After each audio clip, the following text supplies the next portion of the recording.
In fact RERA is with every passing day they are becoming more and more vigilant. आप सोचो, आप एक 200 रुपए का अगर बल्ब बिल होते हो ना, तो आप उसको वारंटी मांगते हो. रियल एस्टेट एक ही फील्ड था जिसमें करोड़ों रुपए आप लेते हो और कोई आंसरेबिलिटी नहीं. ये एक ही इंडस्ट्री है जिसमें लास्ट दिन तक पैसा आपके पास है, लेकिन पोजेशन आप नहीं देते हो, पोजेशन आप एंड में देते हो. बट ये 1000 फुट अगर मैं बचा लेता, ऐसे 3 बेडरूम पे पूरा का पूरा फ्लैट तेरा फ्री हो जाता. हर एक की फिजिबिलिटी अलग, इवन 2 PMC की फिजिबिलिटी 7 प्लॉट के लिए अलग होती है. That day I realise the kind of emotions that run into people, you know. If I ever let down these kind of people, then I feel I should not be in this business. And that is where I think most developers need to introspect. जो बोलते हैं ना, आपके जहन में अगर ये हो तो आपसे गलत काम हो ही नहीं सकता. I think it has been the best business policy. So I get a break now.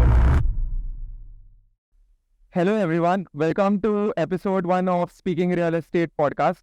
Today with us we have Mr. Vikram Mehta.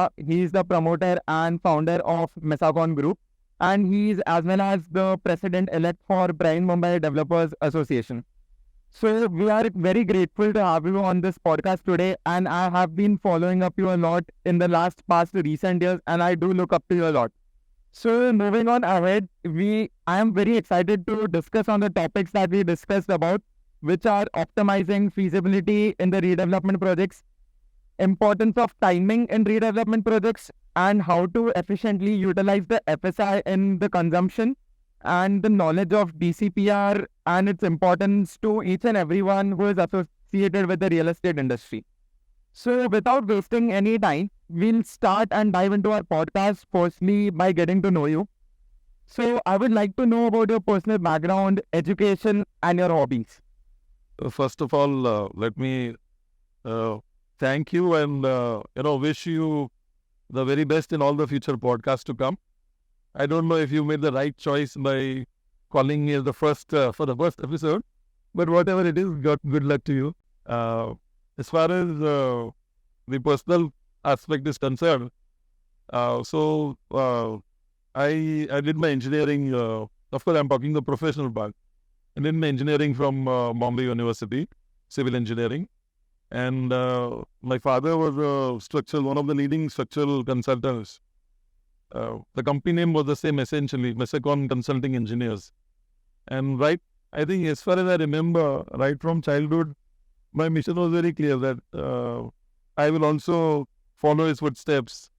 And that's why I chose civil engineering. And eventually I joined his company, which was into consulting. So we were structural consultants for a lot of the leading developers at that time, including Rejas, Shade Group, Evershine, all those.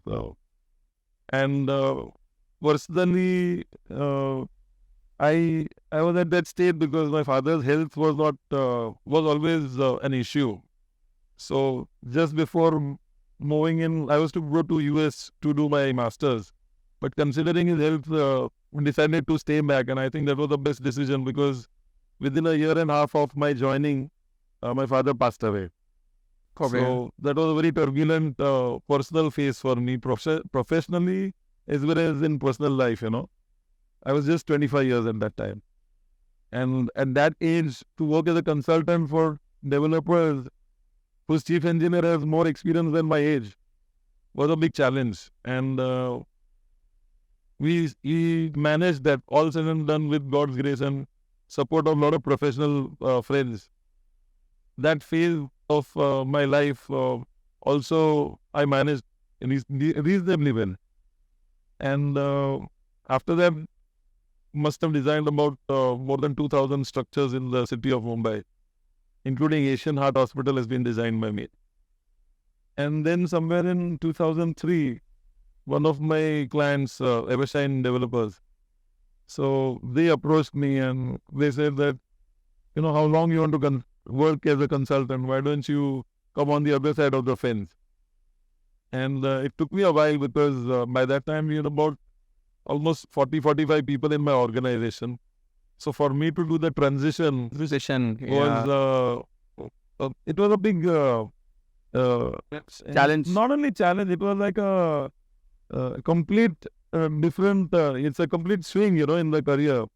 Something that I have not thought of. And then after a lot of thinking, I decided that this is probably a good opportunity.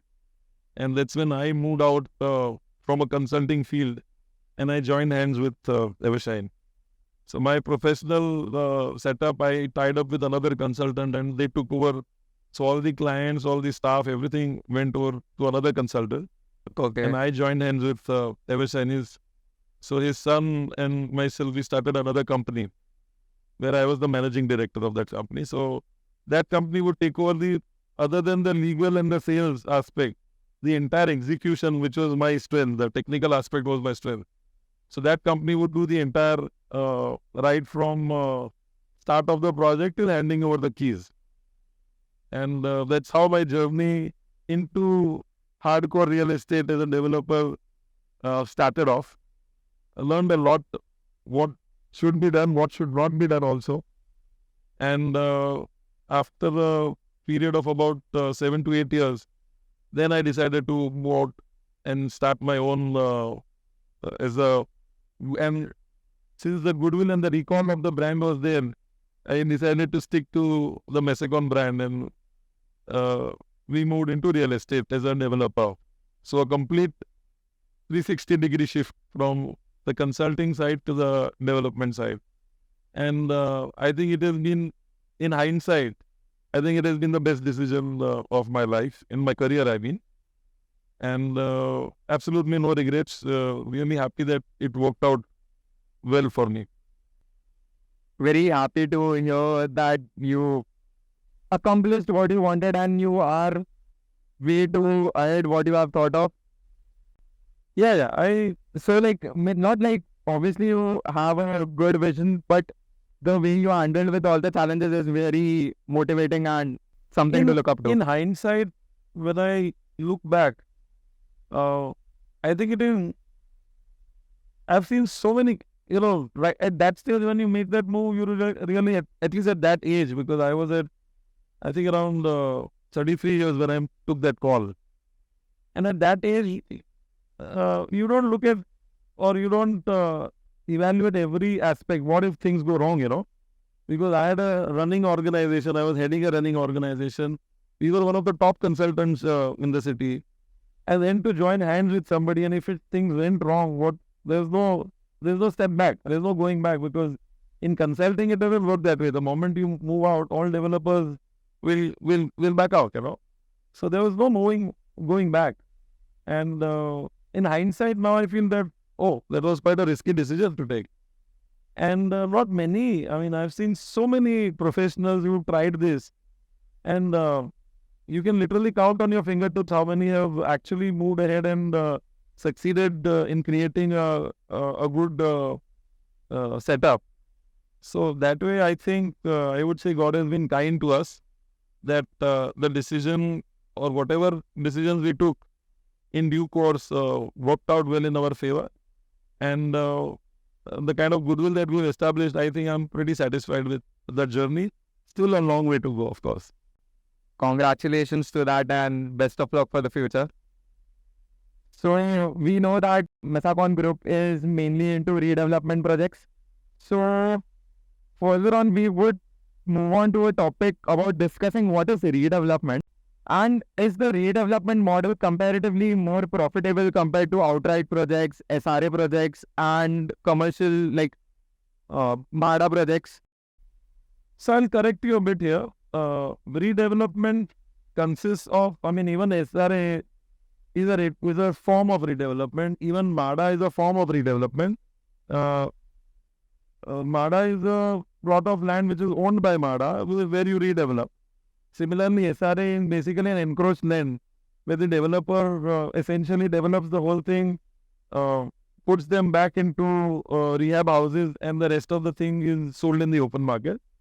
And what we do essentially is redevelopment of private housing societies. So all of these are different forms of redevelopment. The comparison would be with a greenfield project where you purchase a empty piece of land and then you develop that. So the question of profitability is very, I would say it's very project to project it will change and very subjective, and cannot be in one sentence. We cannot compare it because very difficult. So many parameters come into play. But as far as the issues, there are various aspects to a development, and that is a choice where every developer has to position themselves and decide that which direction you want to go. Now, for me, I'm very clear. My vision for our organization is we want to develop. We are in a kind of a luxury segment. We've chosen that segment. Now, if I choose that segment, I cannot be developing in Vasai or Virar or on the outskirts of the city in MMR region. And if I have to be in the prime location, like most of our projects are at Andheri near Shopper Stop on Andheri West. We did a project at Hughes Road, which is also at the heart of the city.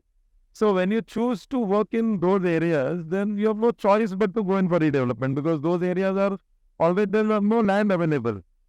So the only choice for you is then to go for redevelopment. When I look at the pros and cons of redevelopment, there's a clear advantage in one way, is that you don't need a very large kitty to kick off a project, because if I were to buy a land, you would need 100 crores to start off, before even going to the corporation for approvals. Whereas in redevelopment, the initial investments are lower. So, to be very honest, the decision of going in for redevelopment was more out of that aspect than anything else, because we didn't have, as when I moved in from a consultant to a developer, we didn't have that kind of deep pockets to be able to even buy a piece of land. And of course, now it's a different scenario, but that time that was the only choice I had. And the moment we started going in that direction and handed over our first possession, after that things just took us over. We never had to look back, because society after society kept on coming in the same area. So for the last, I think, 11 years, we've not had to move out of that one zone. And I think all my projects are within less than a kilometer radius. I mean, if I put where my office is, I think in another 300-meter circle, all projects are there. So that way it was not, initially there was no choice, and now there's no need to choose. That's how the transition has been. Now coming to the profitability part, if I look at the investment versus the return ratio, then I think definitely redevelopment involves a lesser investment and a reasonably good ratio. I wouldn't say that it's highly profitable, it is not. So a lot of people who get into this with the old thought process that, you invest 20 crores and you get 30 crores out of that, that used to happen ages ago. All that has stopped. Now it's a reasonable rate of return that you have to look at. And that also works only if you manage your whole planning, your functioning, every aspect, your approvals, execution, in a time-bound manner. Only then you will make profit. Otherwise, redevelopment can also turn sour. And there have been instances where people have lost their money. So it's not a cakewalk either ways. I'm not saying that Greenfield project is a cakewalk either. Obviously, I would say in the redevelopment part, convincing the tenants and making them giving up their lifetime's most important saving their house, और बॉम्बे में जो price पे घर मिलता है is present in nowhere in the whole India. So that is also a big counterpart to how difficult redevelopment is. But another, I would say, the better part of it, greenfield में 100 करोड़ पहले दिन पे लग जाएगा, but इधर अगर sales भी पहले दिन पे ला दिया तो 1 रुपया नहीं लगेगा. इसके दो पहलू है. एक सोशल एंगल है. If I look at redevelopment, I think as developers, we can contribute a lot in terms of changing the socio-economic lifestyle of a family, not a person, of an entire family. And this opportunity is not there in a greenfield project, because greenfield में क्या है, वो जो flat लेने आता है उसकी already एक पोजीशन है कि वो फ्लैट अफोर्ड कर तो पाता है, भले लोन भी लेता हो, बट उसकी एक क्षमता है कि वो फ्लैट ले पाए. कोई वो आपके पास आएगा नहीं तो आएगा नहीं. Whereas in redevelopment, it may be in the prime of the city, in the heart of the city, But there are people who are not able to afford it. Even buying 100 square feet, forget anything, even buying 50 square feet, they cannot afford in the current Bombay, in the same area. So they can never imagine buying a new house. Redevelopment affords them that opportunity to completely transform their lifestyle. So for me personally, and I tell this to every person who joins Mesacon, that for us, we should keep in mind this focus and we should never deviate from that focus. You're changing an entire generation, changing the thought process. Because, for example, right now we just completed a project which was essentially a chawl at Andheri. And they used to live in a house which was like 280 square feet, 286 square feet to be precise. And once we redeveloped that building, they neither had the ownership, they were tenants. So they could never, they cannot buy. First of all, they don't have the money to buy. They can't even exit this place because the moment they want to sell, the landlord will take away 1/3 of the amount that comes. So they were all trapped, and the building was completely dilapidated. And as long as the landlord does not decide, they can't do anything. So this entire bunch of people approached us because we were doing a project right next to them. Fortunately, the landlord agreed. And today, we handed over that product. I mean, I cannot forget the first project that I handed over. There's this senior citizen, he was almost 90 years old. So when we were handing over the keys, his son came to me and he said that, if you don't mind, can I get my father to the office? I want that Papa ko aap chabi dena. I said, take it. And that uncle comes, is 90 plus. And I, like, as we do routine, photo click karte hai, chabi ke saath ek thoda diya. And he just broke down.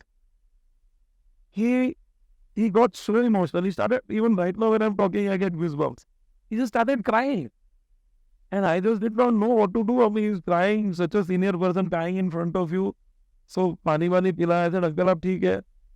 And after a good 2 minutes, then his son says that Papa never believed that he'll come back to live in a new house. He has been reading all these newspaper articles and talking to people, and everybody saying builder ne 8 saal laga diya, 10 saal laga diya.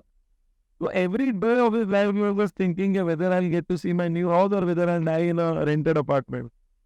So much so that he had told his son that जिस दिन मैं मर जाऊं तो builder को बोलना कि एक दिन काम बंद करे, लेकिन मेरा फ्यूनरल प्रोसेशन अपने जुने घर से ही निकलेगा, यूं घर से नहीं निकलेगा. So that is the kind of that day I realized the kind of emotions that run into people, their minds.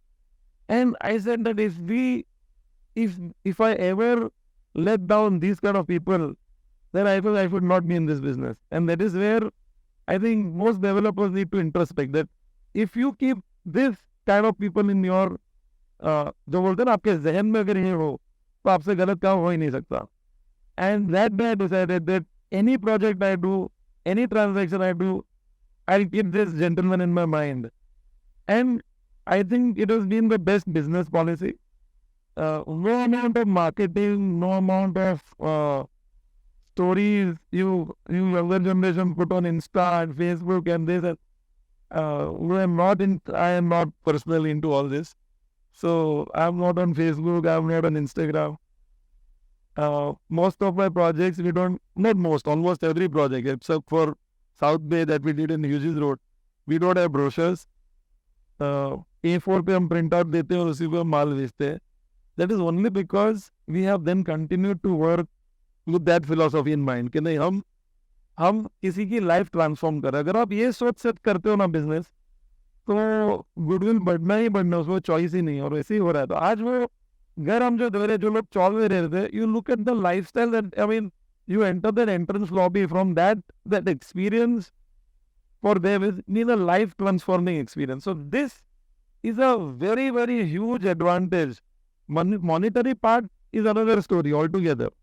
पैसे ग्रीनफील्ड प्रोजेक्ट्स में भी आएंगे, पैसे इधर भी आएंगे. आप अच्छा काम करोगे तो पैसे विल फॉलो. बट इसमें जो सेटिस्फैक्शन मिलता है, व्हेन यू डिलीवर, वो जो सुकून मिलता है, वो आई एम श्योर कि वो ग्रीनफील्ड में आपको मिल ही नहीं सकता. So for me, that is the biggest aspect of redevelopment vis-a-vis greenfield projects.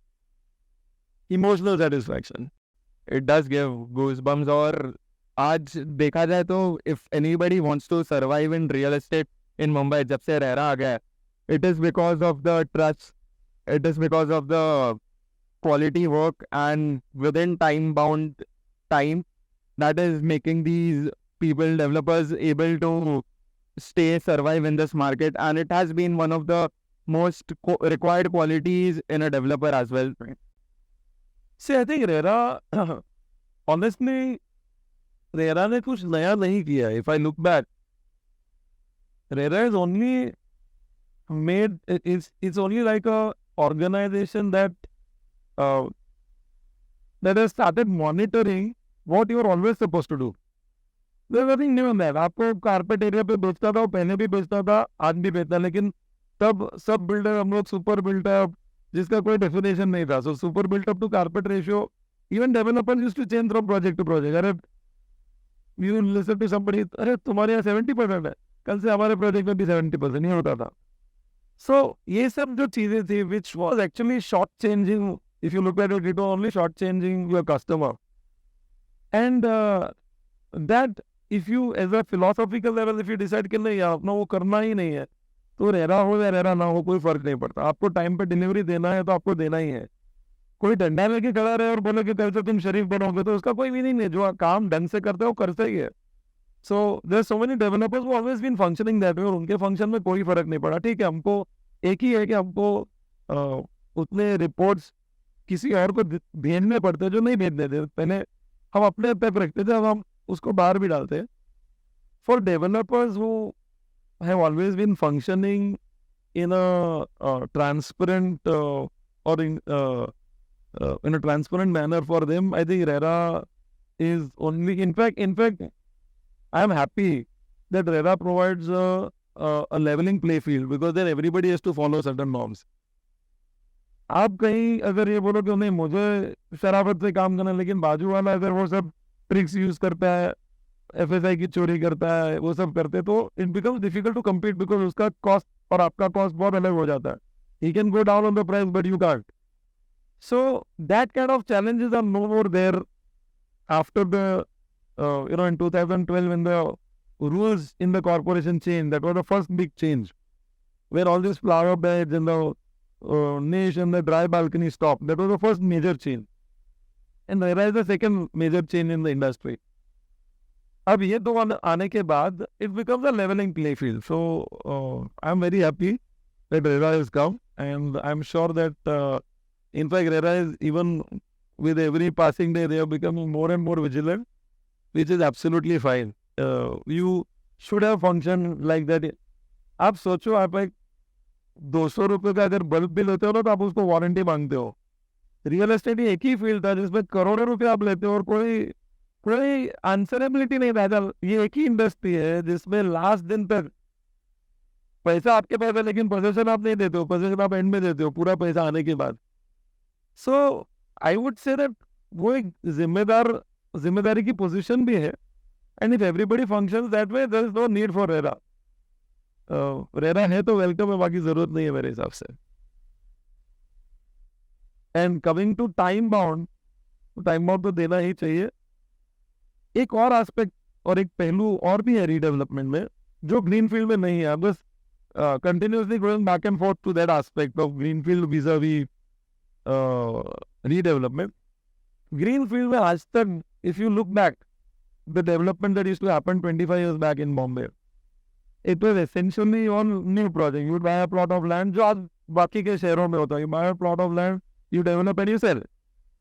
वहाँ पे आपकी आंसरेबिलिटी बहुत कम थी, और इसलिए जो पुराने डेवलपर्स हैं, they are finding it very difficult in development, because यहाँ पे आपको एक you have to answer people. When you go to society, they ask you the stupidest of questions, and if I put those developers in today's shoes, they will not be able to even stand there for 2 minutes, but we stand there for hours. Because वहाँ हमने traditionally इस industry में बरसों से दादागिरी से ही काम किया कि हम तो ऐसे ही है, आपको लेने का तो लेना, तो चेक लेके वापस चला जाए. ये टोन होता था हमेशा. और कैसे था दैट बॉम्बे जैसे शहरों में जिधर लैंड की कमी है, prices always use to escalate, आपने आज अगर 3,000 रुपये फुट में लिया, 6 महीने के बाद तो 13,500 होता था। तो ये धमकी हमेशा वर्क कर, मुझे चेक लेके वापस चला जा, रिफंड दे देता हूँ, और वो हमेशा बोलते नहीं नहीं साहब मुझे मुझे पहले फ्लैट दे दो। तो ये जो दादागिरी वाला एटीट्यूड है, ये रीडेवलपमेंट में चल ही नहीं सकता। रीडेवलपमेंट में टाइमली डिलीवरी अगर नहीं हो तो नेक्स्ट प्रोजेक्ट आपको पूरी एरिया में नहीं मिलेगा। आपने अगर सोसाइटी के जो कमिट किया वो आपने कमिटमेंट पूरा नहीं किया, तो word spread so fast that in that and you will have to search a new locality for every project. And I know developers actually do that. एक एरिया में एक प्रोजेक्ट किया, फिर उसको दूसरा नहीं मिलता, उसको छोड़ के जाना पड़ता। तो redevelopment in a way also ensures that automatically you follow certain norms. You have to be in a way answerable. You have to work in a certain way. So that is another big difference between redevelopment and greenfield projects. We are talking about timing, so we'll continue with like what are the factors that mainly affect the redevelopment project from extending its timelines, and along with that, how can we minimize these factors, risks that affect the timing of the redevelopment project? So, couple of aspects. One major aspect in redevelopment, again, I'm comparing the two systems, is here we are dependent on people to vacate their homes. So there your assessment has to be very clear, because no matter what you do, when you're dealing with 50, 60, 70 flat owners, वो हर project में एक दो जन मिल ही जाते हैं जो अलग ही character के होते हैं। एंड उनका बिलीफ ऐसा होता है कि हम जितना डिले करेंगे, हम जितना बिल्डर को नॉन कोऑपरेट करेंगे, हमको ज़्यादा फायदा मिलेगा। और एंड टू बी ऑनेस्ट, शुरुआत में ये होता भी था, because the courts were not as as strong in their orders, in the way that the legal fraternity right now is functioning, although the courts are right now functioning. What had happened is, in the initial phases of redevelopment, there used to be a lot of shortcuts that used to happen, that developers, दो चार member को managing committee को side में कर लेते हैं।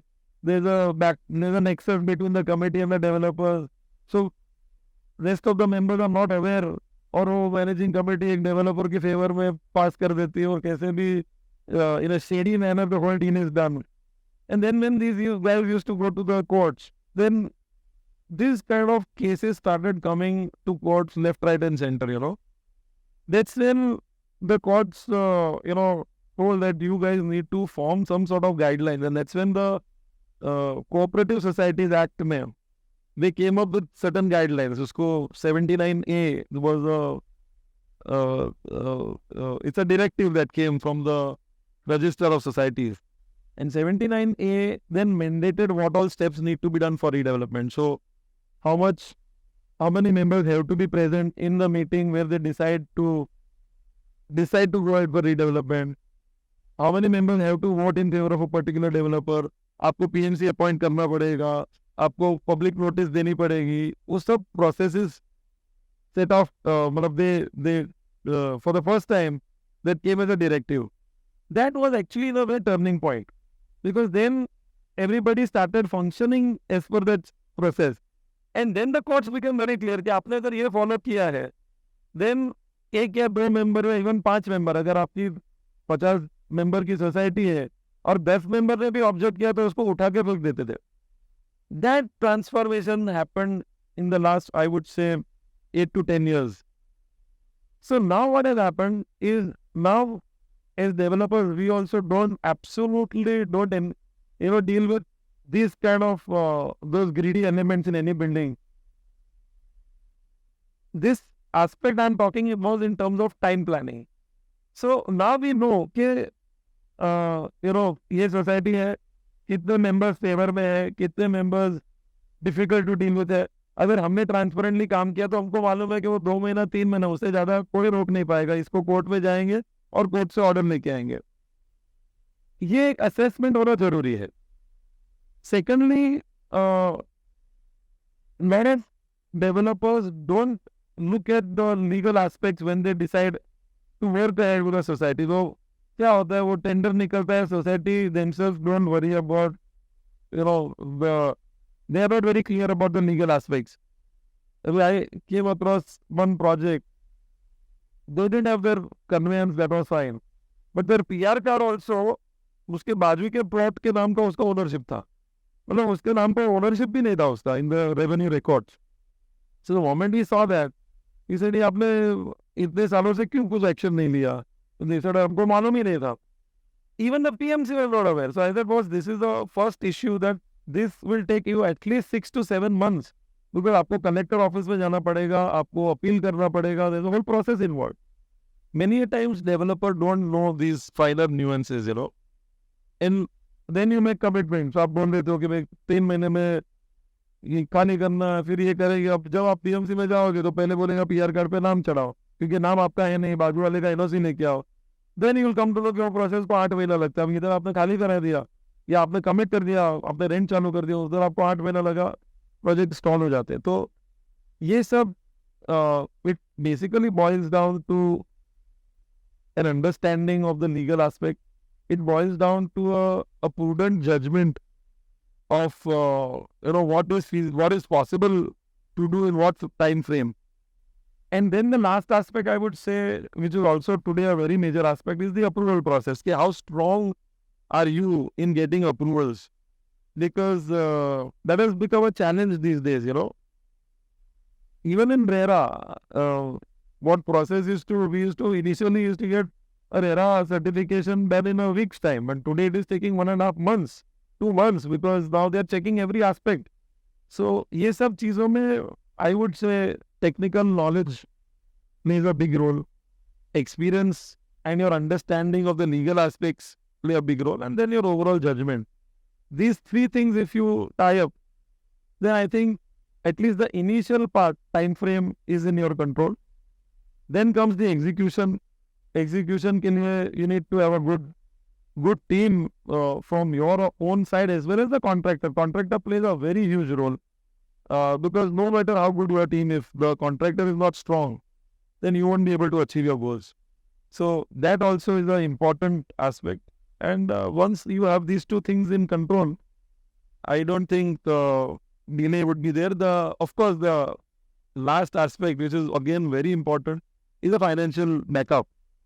And I have seen a lot of, especially in redevelopment, because you don't need too big a fund. There are a lot of people who don't have the means, but have gone into redevelopment, and then जरा भी आगे पीछे होता है, उनका इतना thin margin होता है, and then assumption is कि एक बार चालू कर देंगे, इनिशियली इतना चलो एक बार चालू होता है, फिर सेल से आएगा पैसा और उससे प्रोजेक्ट रन होगा. जब सेल से नहीं आता है, then they go back very miserably, and then everybody suffers in the process. So ये अगर aspects को अगर plug किए जाए, so I don't see any challenge in that as such. Fair enough. We'll move on to the another part of our podcast, which is maximizing and optimizing the maximum feasibility in a redevelopment project.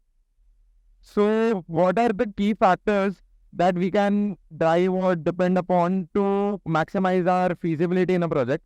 And what are the best practices that you approach to tackle these problems?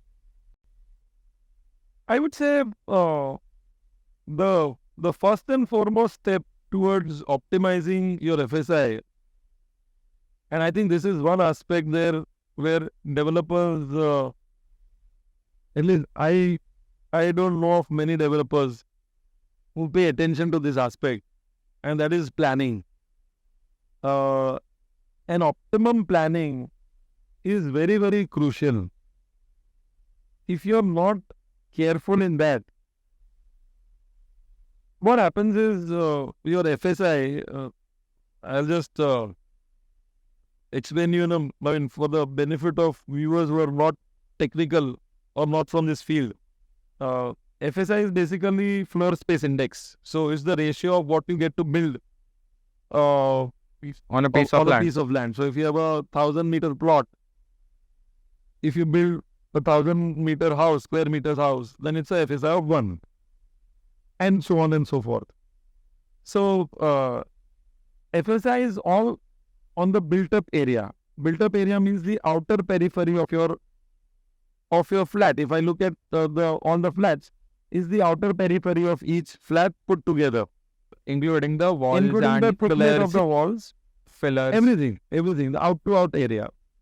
And from that, you get certain areas which are free of FSI, like the staircase, the lifts, etc. Certain part of the lobby and all that. So, in planning, the two aspects that come. One is how when you plan those free of FSI areas, such that you don't waste your FSI in common areas. Like if you plan a very long lobby, then only certain part of the lobby is given free of FSI. The part of the lobby which is in front of the lift, which is in front of where the window is there, which derives the light ventilation. Certain part in front of the staircase. इसको छोड़ के lobby का कोई भी हिस्सा है वो FSI में गिना जाता है. तो इसका planning बहुत important हो जाता है. That how you plan not only your flats but your lobby so that you don't waste a single square foot, because that's a criminal waste. उसका कोई पैसा देने वाला नहीं आपको. एंड जब आप उसको मल्टीप्लाई करते हो, समझो 30 वाले का टावर है और आपने वो उसमें से इवन 20-25 फुट भी 20 फुट वेस्ट गया तो आपका 600 फुट निकल जाता है. 600 foot into if I am doing 30,000 rupees a square foot, so 1.8 crore is just blown in thin air and nobody gets anything out of it. So those are aspects you need to really work on. One was that. Now, generally, any good planning architect will take care of that aspect. And developer also understand, because वो तो एकदम free में जा रहा है, वो तो कोई जाने नहीं देता जनरली. बट जो दूसरा एस्पेक्ट है जिसपे बहुत कम लोगों का ध्यान जाता है, is how when you plan the layout of the flat so that my built up to carpet ratio reduces. Now this I'll tell you, a normal built up to carpet, मतलब जो built up area है उसके सामने मुझे कितना carpet बेचने को मिल रहा है, सिंपल. और वो जितना रेशियो कम होगा उतना आपकी प्रॉफिटेबिलिटी बढ़ेगी, क्योंकि उतना आपको ज्यादा कारपेट एरिया मिलेगा. अब पहले के जमाने में लोग वॉल्स बहुत मोटी बनाते थे, बिकॉज ये कॉन्सेप्ट पे कोई किसी का ध्यान नहीं था. आज तो ठीक है, वॉल थिकनेसेस तो सभी की एक होती है, बट हम कितने ऑफसेट्स प्लान करते हैं. When I do a planning, sometime when you see a plan, तो आप देखोगे एक रूम है, फिर ऐसा एक खाचा जा रहा है, फिर एक किचन इधर एंड हो रहा है, फिर वापस 4 फुट बेडरूम बाहर आ रहा है, फिर वापस हो जाएगा, बाद में एक वेरेंडा पीछे आता है, फिर बाथरूम. अब जितना आपने आगे पीछे ऑफसेट्स क्रिएट किए, उतनी जो वॉल है, ये वॉल जो है वो it is only having a flat in one side, and therefore this wall thickness will be counted in built up, but will not counted in the carpet area. And यही चीज अगर मेरी straight line होती तो वो जो offset वाली wall है वो आती ही नहीं थी. To give you an example, developer friend of mine was developing a project at Mira Road, and there were like 5 towers of 30 stories, and we just happened to I was discussing this aspect with him. ऐसे बात कर रहे थे गाड़ी में, and he said that हम लोग ऐसा कभी सोचते ही नहीं है. So he opened out his plan and he showed it to me, and I told him, boss, do you realize ये जो एक खाचा है ना, there was this one offset wherein this room was coming out by 7 feet. Then there was that another room which was going inside, and then this room is again coming out. So there's essentially one offsetted space. I said, do you realize ये 7 foot की wall और ये 7 foot की wall is entire wastage. So even if I take 6 inches thickness of wall, so 7 foot into आधा foot thickness, 3.5 foot का ये, 3.5 foot का ये साइड, दोनों मिलाते 7 स्क्वायर फुट होता है. आई सेड ये अगर तुम खाली इतना इसको सीधा कर लेते तो ये 7 square foot into 30 stories, 210 square foot into 5 towers, more than 1000 square feet आपको एक्स्ट्रा बिल्ड करना है. एफएसआई तो आपको उतना ही मिलने वाला है, बट ये 1000 फुट अगर मैं बचा लेता तो मुझे 1000 फुट के दो, मतलब उधर तो 500, 700, 800 फुट के फ्लैट होते, 2 फ्लैट निकल जाए. 3 बेडरूम का एक पूरा का पूरा फ्लैट तेरा फ्री हो जाता. And that got him thinking. You never thought in this. No architect also talks about this. So when you look at, especially in redevelopment, every project we do, The first thing I look at the plan and I said, what is my built up to carpet ratio? And I have come across only 2 or 3 developers who look into this aspect. And this is something which is, see, in redevelopment, the margins are not very high. But we have to pull out profitability because you cannot compromise with the certain things that you cannot do. Quality you cannot compromise.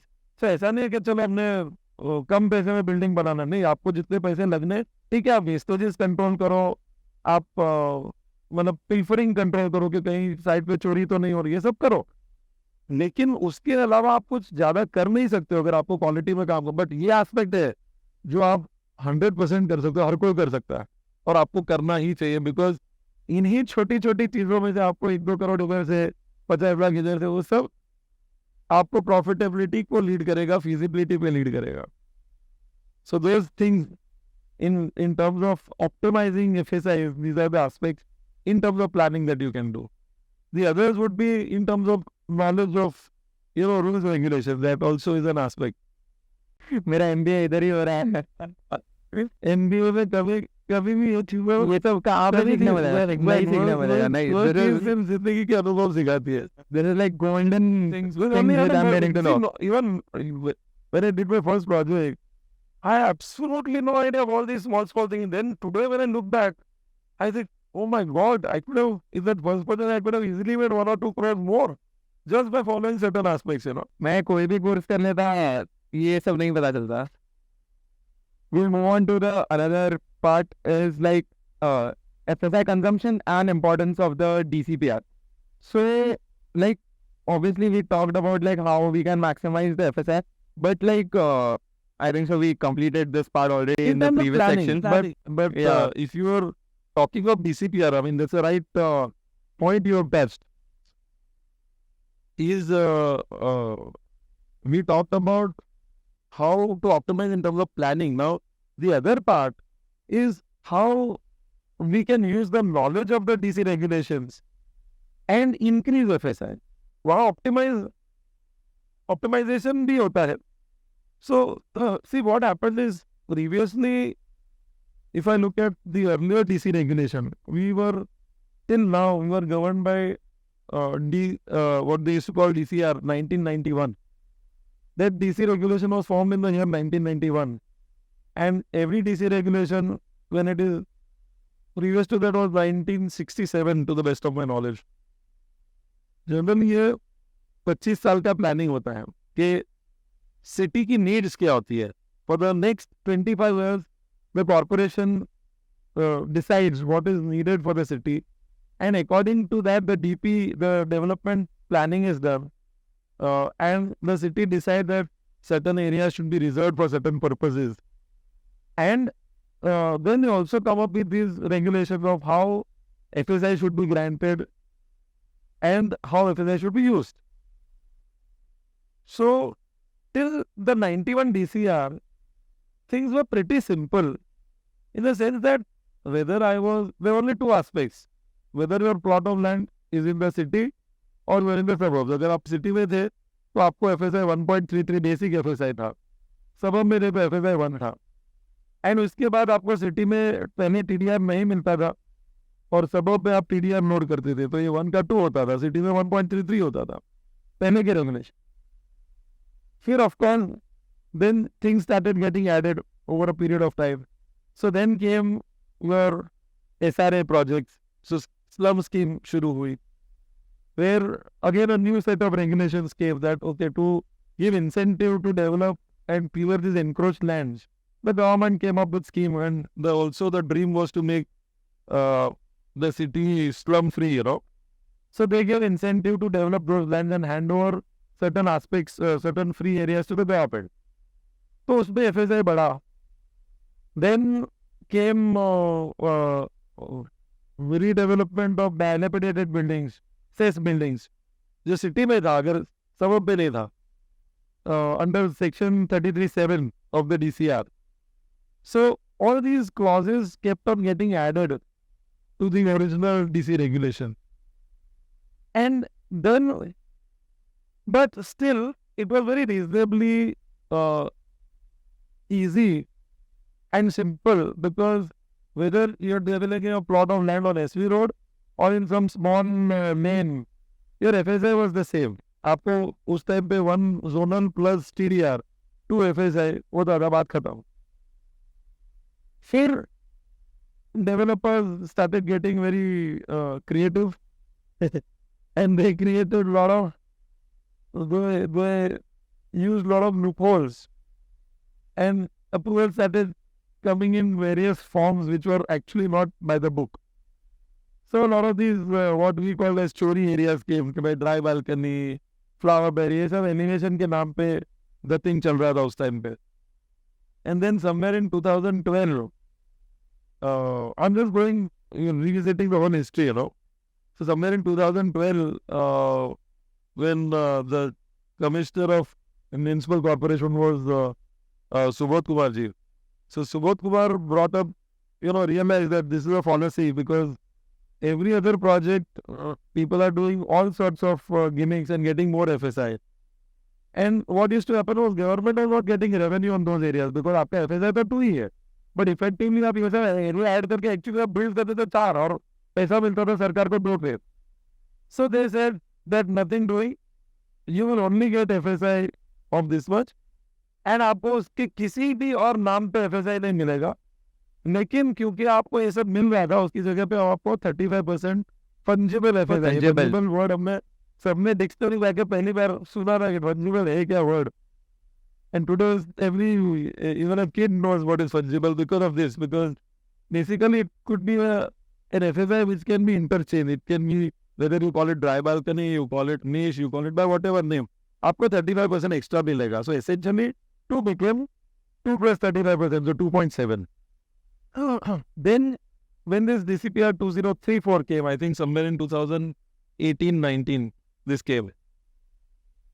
That changed a lot of aspects because then what happened is the norms became driven in such a way that the government or the municipal corporation decided to give more FSI to buildings which are on a wider road, which makes sense. So that if you are on a, let's say a 90 feet road or 120 feet road or something like that, then your FSI you can go as high as 2.5. If you are on a internal road which is only 9 meters, you are restricted to 2. If you are on a 12.2 meters road, you could go to 2.2 and so on. So अलग-अलग potential होने लगे plot के. So thereafter, it is different from plot to plot where you are located, that started governing. Also, a lot of other in the section 33 of the DCPR, lot of sub clauses started coming in, which 33 deals with additional FSI. So then came cluster redevelopment under 33.9. Then came development of commercial buildings under 33.19. Dilapidated tenanted buildings in suburb 33.7A. Development of housing societies in 33.7B. So all of these started actually came up in 2034 DCPR. Now that actually has forced developers to now look at every aspect of the DC regulation, which we were not previously bothered, because बहुत simple था, 2.7 मिलना है तो 2.7 में भी कितना दिमाग लगाने का. बट अब कैसा है कि उसी जगह पे आप अगर कन्वेंशनल काम करते हो तो आपको 2.5 प्लस फंजिबल 3.375 मिलेगा. उसी के ऊपर आपको फर्दर चाहिए तो आप उसको क्लब करो 3320B के साथ, तो आपको उसी जगह पे 4 FSI मिलेगा. आप ये नहीं करके कमर्शियल बिल्डिंग बनाओ तो आपको 5 प्लस फंजिबल मिलेगा. So all these permutations, combinations have now, it's like the opening up of one, I wouldn't say the word Pandora's box, but it's actually made the whole thing very challenging. And also, I think for somebody like me, it's fun. I really enjoy the whole process because making, पहले तो कहते था feasibility बहुत easy थी. अब हर एक की feasibility अलग, इवन 2 PMC की feasibility 7 plot के ही अलग होती है. तो कभी कभी जब सोसाइटी जाती है हाँ तो it becomes very difficult because and पहले कैसे कंपैरिजन होता था, एक एरिया में, अब जैसे मैं एरिया लल्लुआ पार्क में हम डेवलप कर रहे हैं, आपको अगर बिल्डर्स के बारे में जानना है या रीडेवलपमेंट, आपको सुबह लल्लुआ पार्क गार्डन में वॉक करना चाहिए. Every other guy is talking about, अरे इसने ये किया, उसने वो किया, ये डेवलपर कैसे, हमको 30% मिला, उसको 32% मिला. एंड लोग हमको सीधा एक ही क्वेश्चन पूछते थे, आप कितना परसेंटेज दोगे. अब ऐसा हो गया that it is dependent on so many factors, so there is no one answer for that question.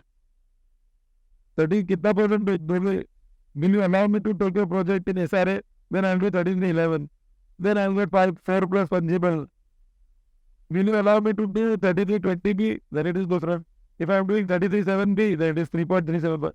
All things change. So now more than ever, historically, it is extremely important that the developers understand the nuances of DCPR. No more is the time where you could depend on your architect or the PMC to do this for you. This exam patti you have to do yourself.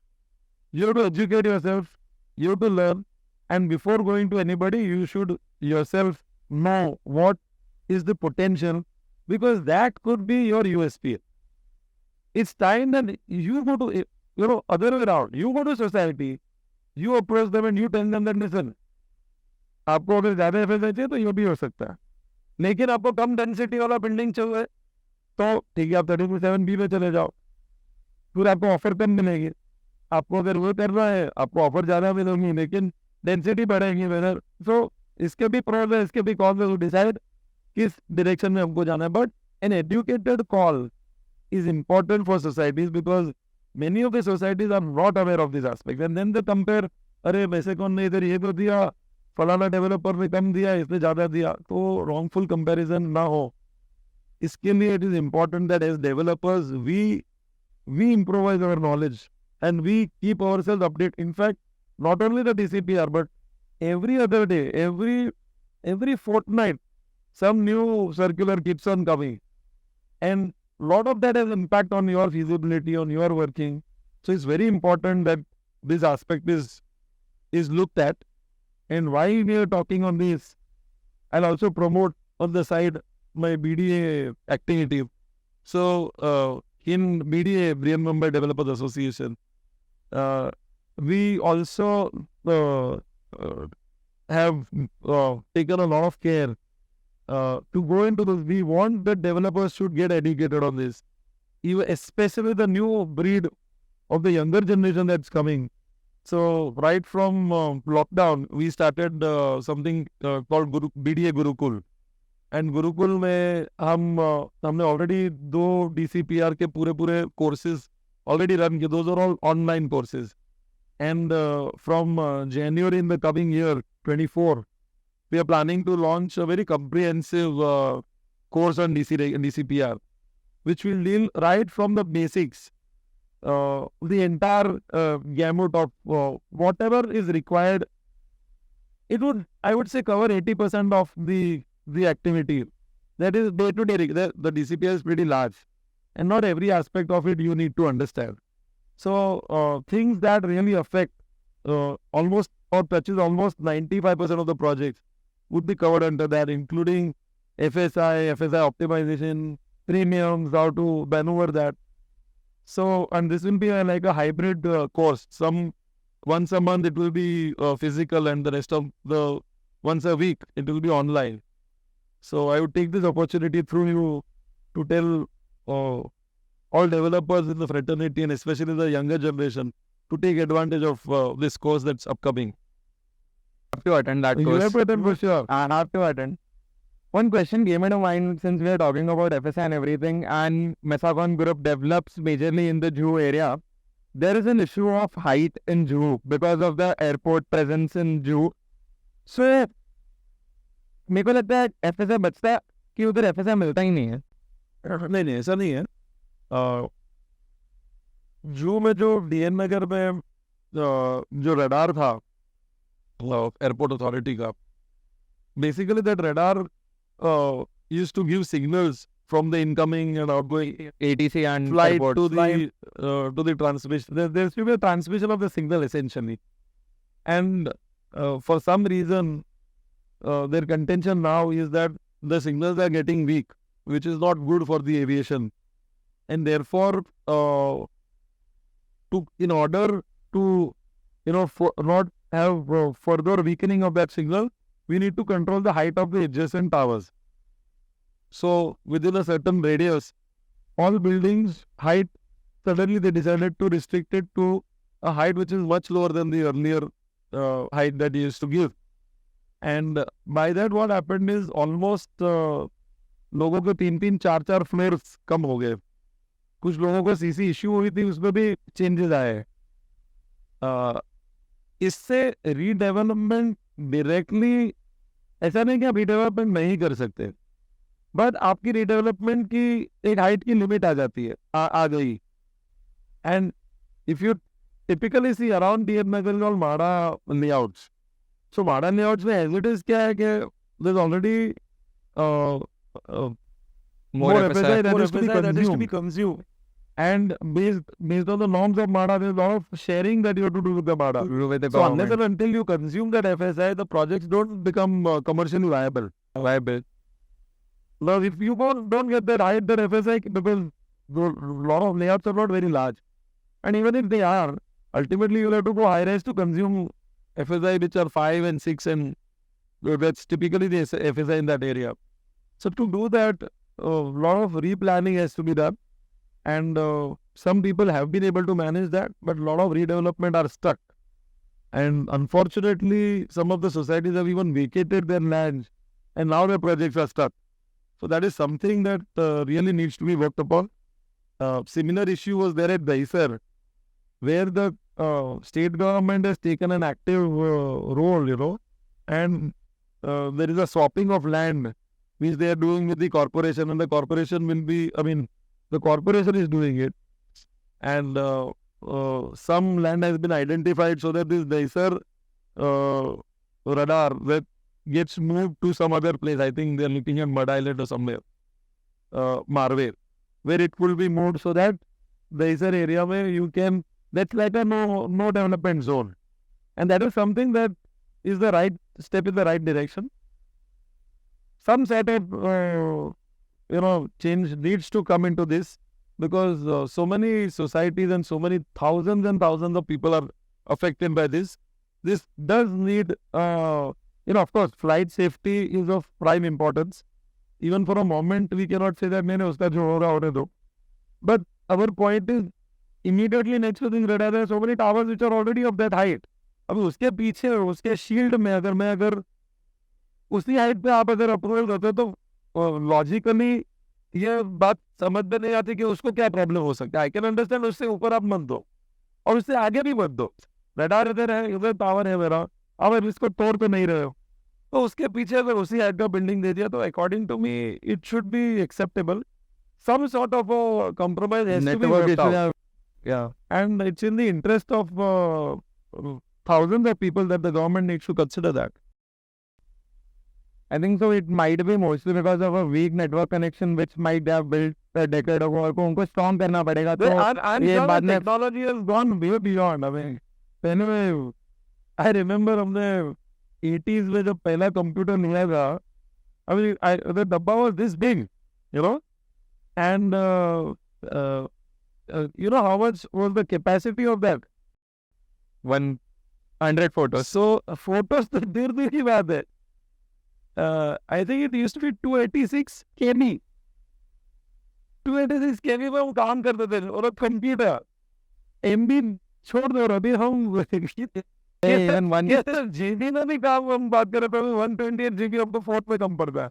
So, and what is the size? You reduce that dabba to this much.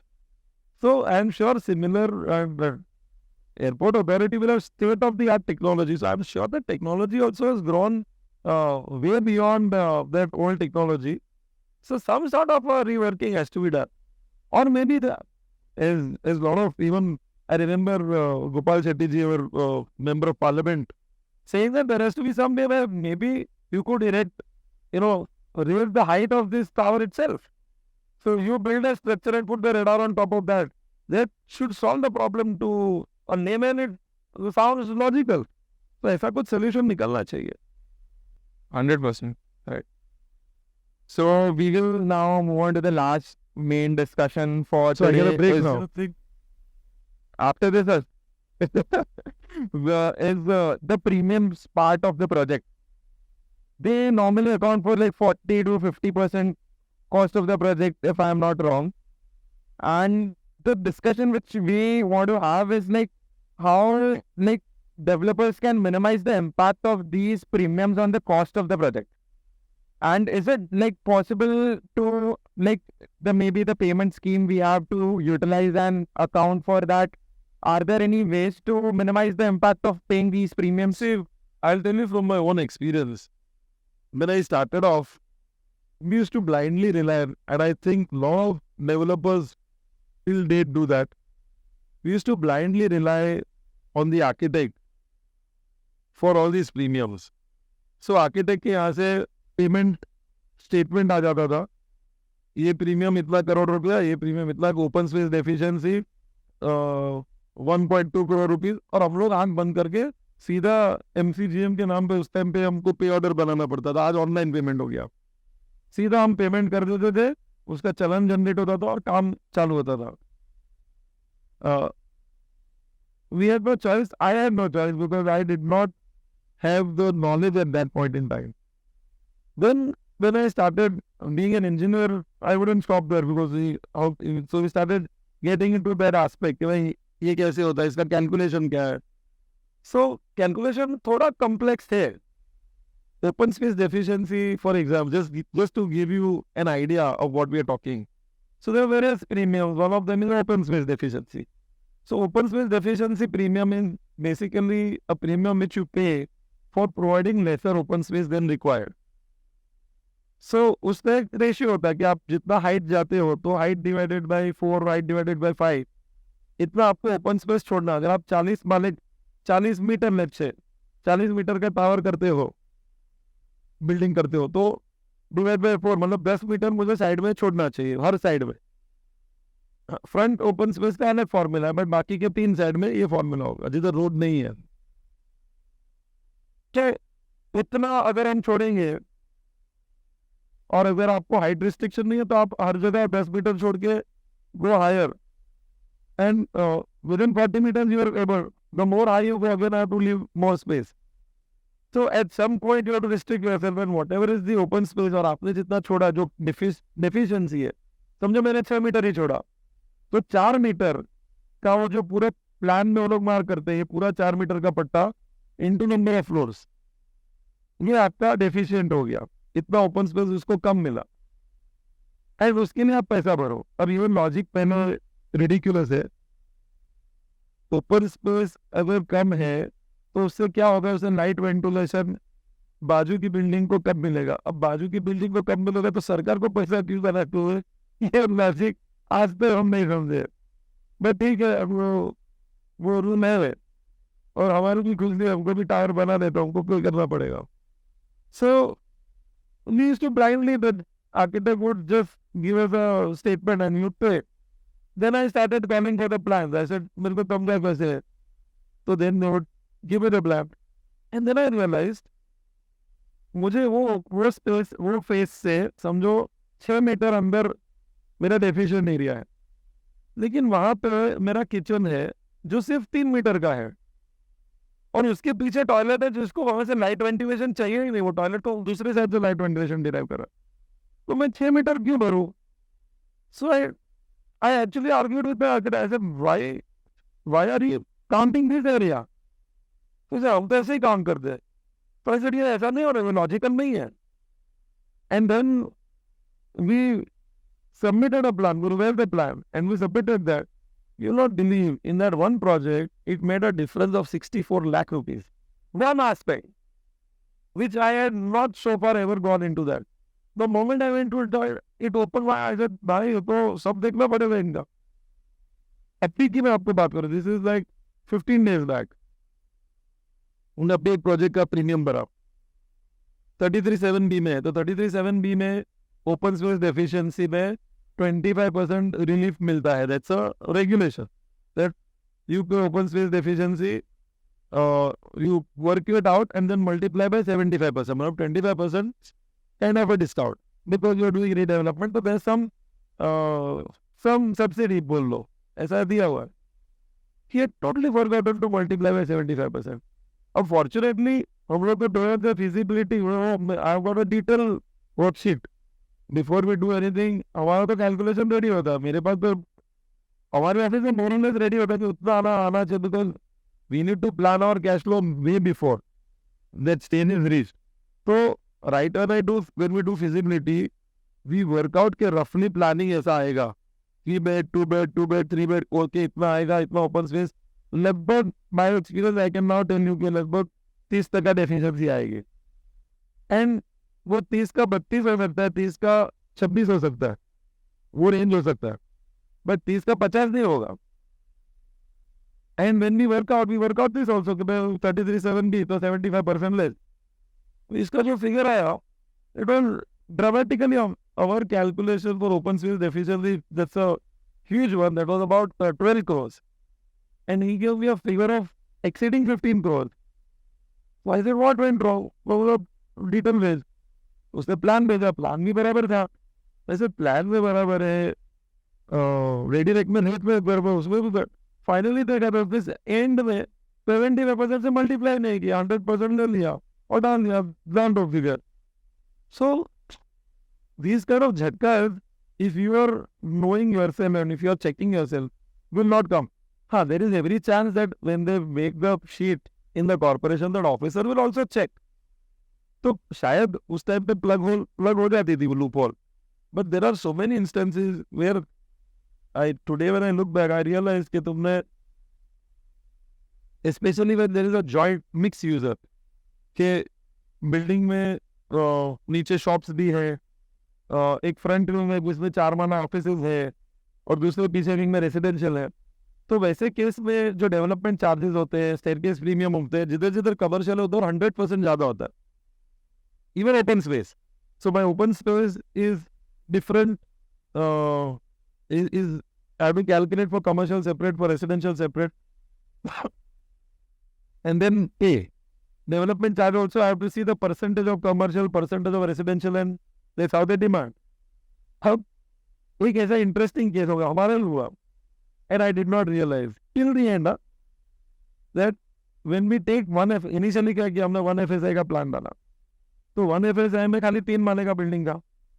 अब front wing मेरी थी, इसमें residential 5 माला था, और rear wing थी उसमें 12 माला, sorry front wing में commercial था 5 फ्लोर, एंड पीछे की विंग में 12 माला रेसिडेंशियल था, और ये विंग के ऊपर भी 6 माले से लेके 12 माला रेसिडेंशियल था.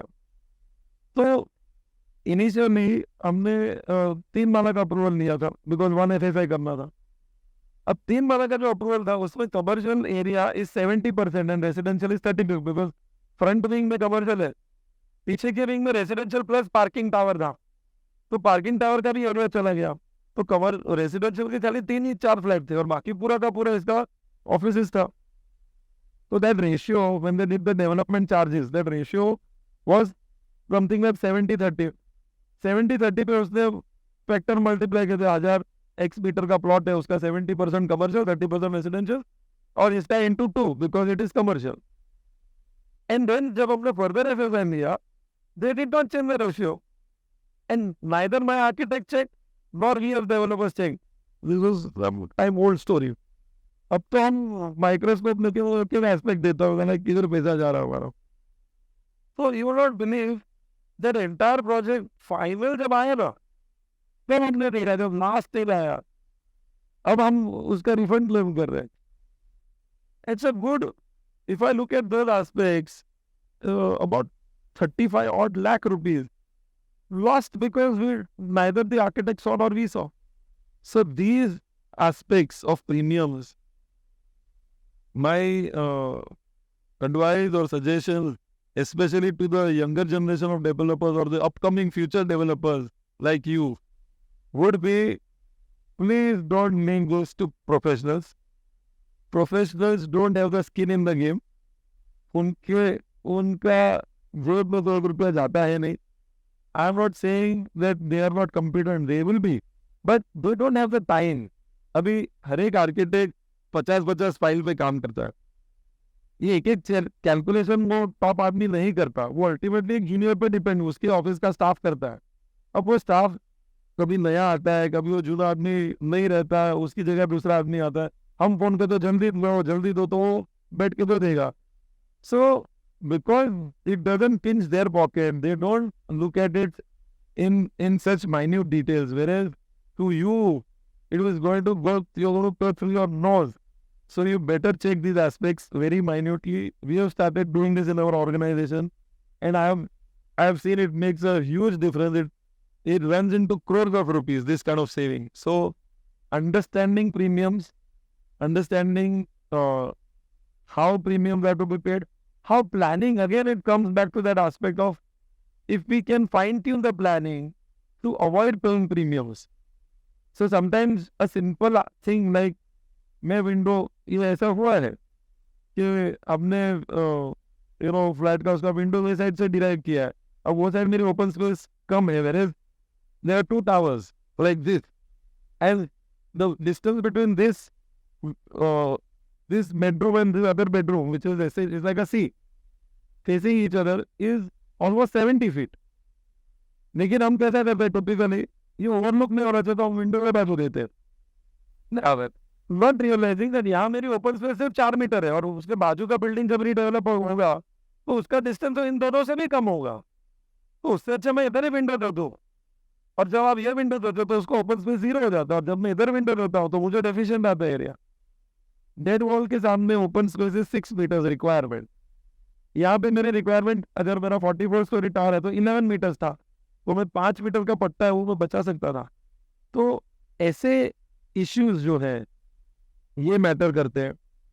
दूसरे, if your building is on corner of 2 roads, generally road side पे open space requirement is very less. Typically जो फ्रंट ओपन स्पेस होती है 4.5 मीटर की अलाउड है. 4.5 मीटर आप करो और उसमें कैंटिलीवर नहीं करोगे तो आपको ओपन स्पेस 99% केस पे you will not have to pay any deficiency. It will be within the requirement. Like if I had 2 sides road, I got a huge advantage. My open space deficiency premium will drop by almost 25-30%. This aspect I have to bear it in mind. So when I take up a redevelopment project, I will first day I know क्या ये इसमें मैं पैसा बचाऊंगा, मेरा कम से कम 2 करोड़ रुपया बचेगा. सो ये सब एस्पेक्ट आपको जानना बहुत जरूरी है, और ये तभी आप कर पाओगे when you understand. Again comes back to the same point, understanding DCPR, understanding the premiums, and again I'll harp on the same point that you will need to check everything that the architect gives. Don't leave it to them. If you don't have time, you get somebody in your office who is a responsible person, have everything cross-checked so that is just after this quick short rapid fire session where I'm going to ask you questions which will be mostly having 2 options and you have to select, and then we are done. Shoot. First, you have already answered my question, which was like a greenfield project or a redevelopment project. Redevelopment. 100% redevelopment. Yeah. Second, commercial project or residential project. Residential. Third, which would you prefer to build? 1 tower of 50 floors or 5 towers of 10 floors? Both. But if I have to choose one, 5 towers of 10 floors. Okay. The next, dealing with tenants is easier or with customers is easier? Both are difficult. If you have to choose, for me and for my organization, tenants, we have great relation with tenants. So so I'm very comfortable dealing there. And I'm not a sales guy, so I'm very difficult to deal with customers. Once they become customers, then again they're pals. But to get the deal done, difficult. The last, robotic tower parking or surface parking? Robotic tower parking. Yeah. Surface, of course, is preferred. Yeah. But it is like asking for too much in today's time. Especially when we are looking in the areas that I'm dealing, you will it's rare to be able to park do a surface parking. Even if it is surface, तो उसमें भी stack होगा. So I would say, if there is, I don't have to think of any other parameter than I need as the surface parking. But knowing the reality, I think in the end you'll have to end up doing robotic. So better be happy with it. Fair enough. So we have covered all the topics which we had discussed on. To be honest, I gained a lot of knowledge rather where I would have gained in some course. जो कभी नहीं होता, इतना ज्ञान कभी नहीं कहीं और से नहीं मिलता. And it was a lot of a mentoring session for me rather than like having an interview or kind of, I would never call this. And Yeah, I think it was a frank interview. discussion. No question of Yeah, interview and it there. was for me, it was a mentoring Sure. session for me. So we will end this podcast session with a vote of thanks and very grateful. And he is the first person to come up here. And to be honest, one big thing for me is like kabhi bhi it is easy to get people when you have something to show. Ki you have this many things already. तुमने कुछ कर लिया. Already you have 10 people. You never asked me even a single question. कि कौन आया हुआ है, कौन आ रहा है, कुछ भी नहीं. I asked him, are you ready to come up on? And he was ready for it on the very first time I asked him, and I really appreciate that. So we are very thankful for that. So too. then I also get a parting note. Yeah. Okay. So, no, I would, the moment you asked me, I was happy on two aspects. One, that one of the fraternity members, I mean, because your father is a part of the industry, and you also started kind of working with him. So I called you also as a younger generation, Gen 2 of the fraternity. So when these young people, show interest in these kind of dry topics, I mean, there are so many better distractions at your age and stage. So when you show this kind of interest in these aspects, it's an always a welcome change, and I would love this kind of session with youngsters. And number two is I as many times as I can, and in every forum that I can, I want to bring out this social aspect of redevelopment, because that is not something that is much talked upon or much touched upon. And even when developers meet, we all talk of profitability, ROI, इसका क्या था, उसमें पैसा कमाया कि नहीं. But as a parting note, and this is to you and to all the younger people who are joining this industry, I think we are in a great place to be. Mumbai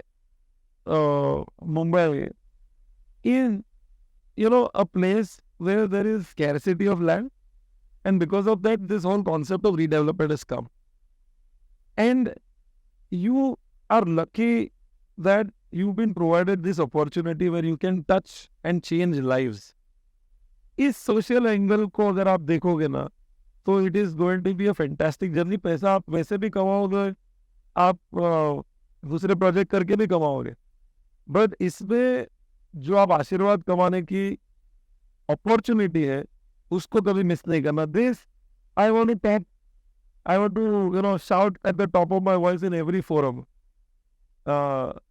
Also, one last part is everybody in this, every stakeholder in this industry, derives some gain out of this whole process. I mean, the existing members, their lives are changing. The newcomers, they get good houses, they get Upgrade. the contractors make money, we as developers make money. So everybody, channel partners है, सब सबका बना हो रहा है.